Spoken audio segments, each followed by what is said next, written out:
Halo semuanya, Assalamualaikum warahmatullahi wabarakatuh. Selamat datang dan selamat siang dan selamat datang lagi di acara podcast Malam. Nah, hari ini adalah episode ketiga dan hari ini aku Syazin Septian sebagai host pada siang hari ini. Hari ini kita kedatangan tamu dari salah satu pengurus genre SMA Negeri 5 Pekanbaru dan salah satu pengurus genre Pekanbaru. Nah, coba dia perkenalkan dirinya. Sebelumnya terima kasih kepada pengurus sekolah yang telah mengundang Kansa sebagai narasumber pada episode kali ini. Perkenalkan, nama saya Kansa Zafira dari kelas 10 IPA 2. Kansa di sini sebagai perwakilan dari Pusat Informasi Konseling dan Remaja, sekaligus pengurus genre Pekanbaru. Nah, jadi Kansa atau bahasa enaknya dipanggil apa? Kansa aja. Boleh, terserah bebas saja. Jadi Kansa adalah salah satu pengurus dari genre SMA Negeri Pekanbaru dan salah satu pengurus genre Pekanbaru. Nah, bagaimana nih keseharian Kansa hari ini nih? Ya, alhamdulillah baik-baik aja, tadi ngikut tugas juga. Nah, kita balik lagi ke topik semuanya. Jadi kita membahas tentang seputar PR dan genre. Nah, teman-teman juga pasti nggak asing kan dengan kata-kata PR dan genre, dan kadang kedua kata itu selalu terkait gitu. Tapi coba deh Kansa jelasin sebenarnya PR dan genre itu apa sih?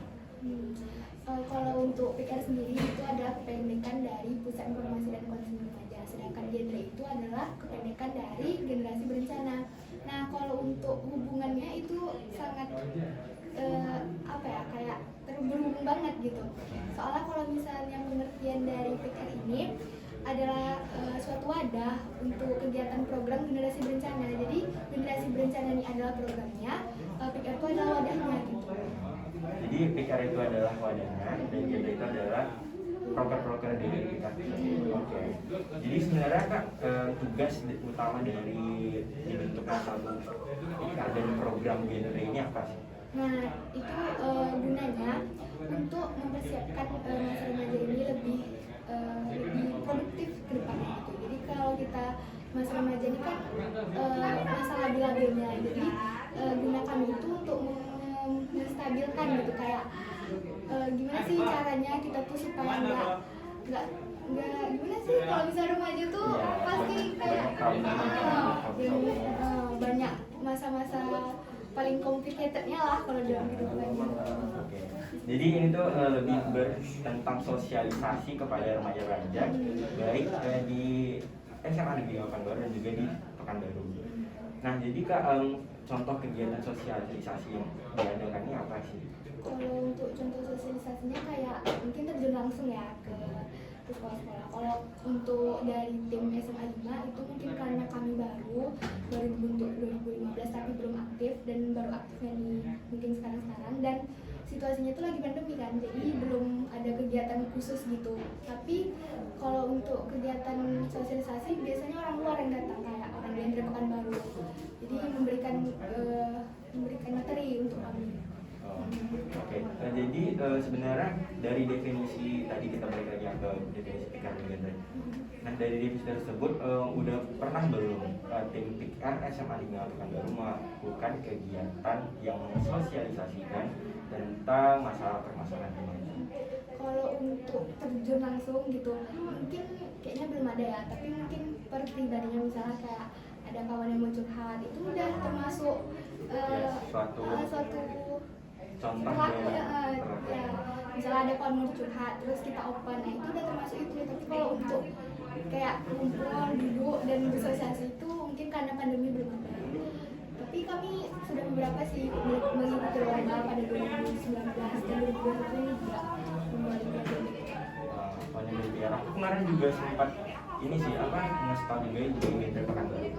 Walaupun di masa pandemi ternyata tim pengurus genre SMA Negeri Pekanbaru dan pengurus genre Pekanbaru juga aktif ya selama masa pandemi. Walaupun secara daring, mereka beberapa kali webinar tentang sosialisasi remaja. Jadi sebenarnya Kak, sosialisasi ini kan tentang permasalahan remaja. Sebenarnya permasalahan apa sih yang dijadikan dan bagaimana cara menanggulangi permasalahan tersebut?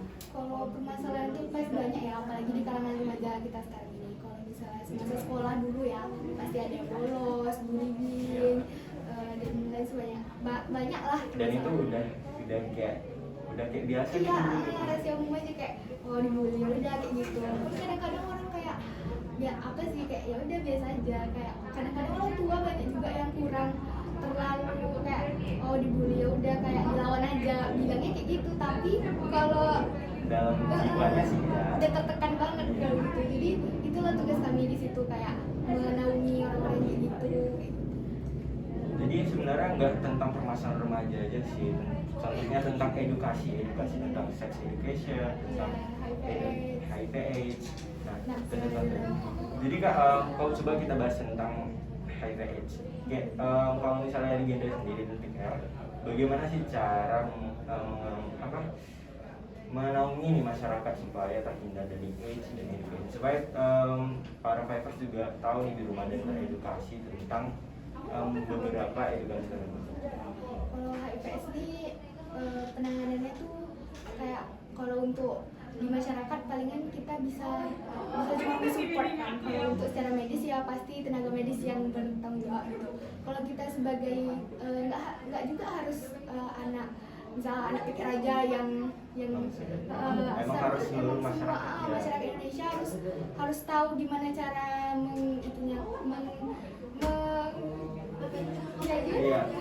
iya gitu loh. Terus kalau misalnya kita di pandemi ini ya, kita tuh pasti daring semuanya kan. Jadi disitulah kayak kita membuat poster-poster kayak mengajak gitu supaya jangan jadi orang-orang yang menderita HIV/AIDS gitu. Dan lain-lain banyak juga sih, nggak harus HIV/AIDS saja, banyak penyakit lainnya. Terus banyak masalah-masalah remaja lainnya yang harus kita peduliin sama-sama gitu. Jangan menekan orang-orang yang gitu. Ada juga tentang bukan tentang permasalahan juga sih, ada juga tentang kalau bahasa kerennya sih sekarang self healing gitu. Contohnya ada self love, ada bagaimana cara mengembangkan diri yang darinya broke terus jadi apa lah gitu, kayak gitu lah. Jadi gini kan, kita balik lagi ke genre SMA Negeri 5 Baru. Jadi perbedaan genre SMA Negeri 5 dan genre Pekanbaru apa sih? Kalau perbedaannya gimana ya? Kalau misalnya genre Pekanbaru ini adalah satu tingkat di atasnya gitu. Sebenarnya bukan tingkatan, tapi penanganannya lebih besar gitu. Kalau misalnya SMA 5, genre SMA 5 atau PKR ini hanya menaungi remaja-remaja yang ada di dalamnya di SMA 5. Kalau di genre Pekanbaru itu sudah menaungi semua PKR yang ada di Pekanbaru gitu. Jadi perbedaannya cuma tingkatnya. Kalau misalnya genre SMA 5 ini lebih ke remaja-remaja di SMA 5. Cuman kalau misalnya Pekanbaru lebih mengedukasi seluruh remaja yang ada di Pekanbaru. Dan cakupannya juga lebih besar ya. Jadi nih sebelum itu apa sih pengalaman berharga Kansa pribadi nih selama bergabung menjadi genre SMA 5 Pekanbaru dan genre Pekanbaru? Pengalaman itu banyak ya, terutama apalagi kami tiap tahun itu ada namanya AKR atau ajang kreativitas remaja, itu diadain tiap tahun. Tapi karena tahun kemarin 2020 pandemi jadi tidak diadain. Pengalaman yang paling itu waktu kami ke Kampar. Jadi alhamdulillah waktu itu kan saya terpilih sebagai perwakilan dari Pekanbaru ya. Jadi Kansa tuh dipilih jadi salah satunya, jadi ikut AKR atau ajang kreativitas remaja mewakili Pekanbaru.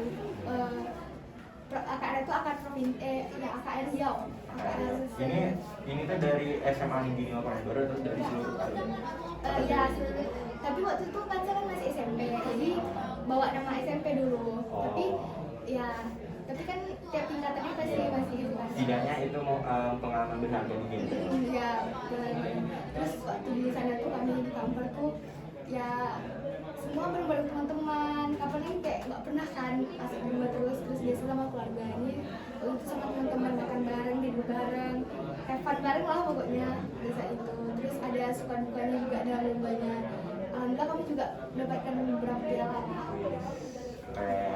Nah jadi nih, tadi kan pengalaman berharga, jadi manfaat buat Kansa pribadi nih secara misalnya apa sih gitu manfaat terbesar bagi Kansa ini gitu genre ini. Kalau dari diri kan sendiri ya, kalau kan pribadi itu tuh kan dari awal tuh kayak mungkin bisa dibilang pemalu. Sebenarnya bukan pemalu juga sih, tapi lebih kayak nggak mau nunjukin diri ke kawan-kawannya. Kalau untuk kayak public speaking tuh pasti kayak gini contohnya, kayak itu dulu kayak nggak pernah ngebayangkan sama kalian kayak gini gitu.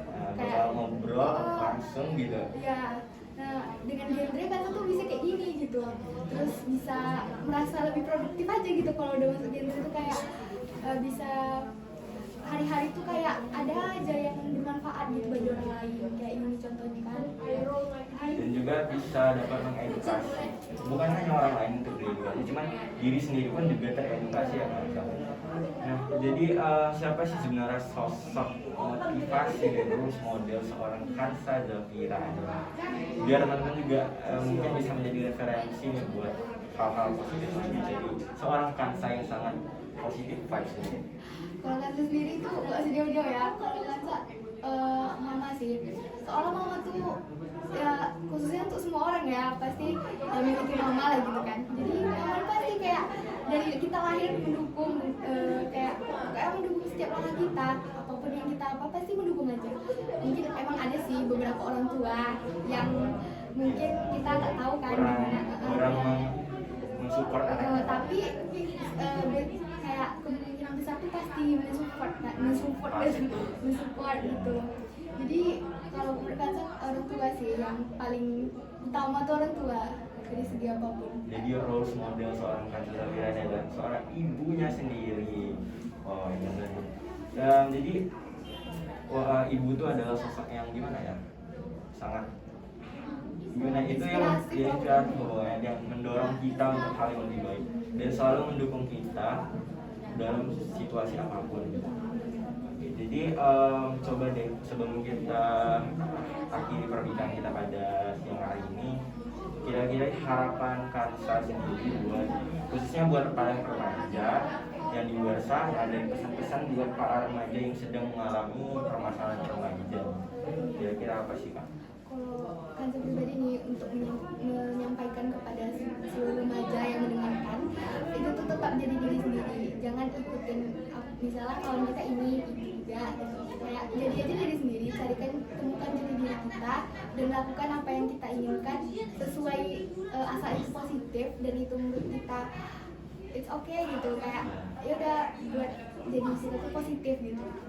Dia jangan pernah ngikutin orang lain dan cari itu jati Iya, diri sendiri. temukan jati diri yang merasa kita cocok betul di situ, lanjutkan gitu.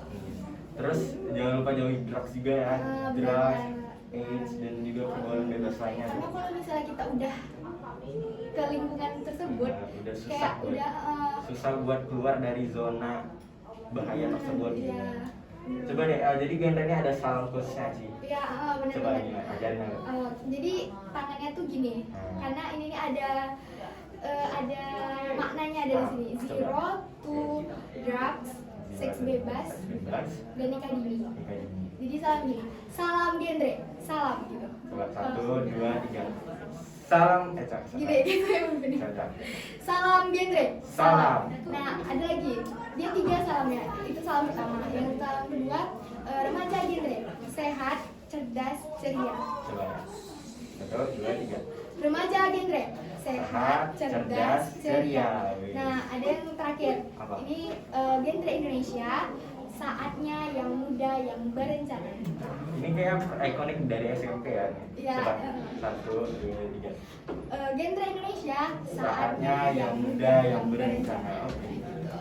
Oke, terima kasih sebelumnya buat Kansa yang udah mau hadir dan menyempatkan dirinya untuk pada siang hari ini.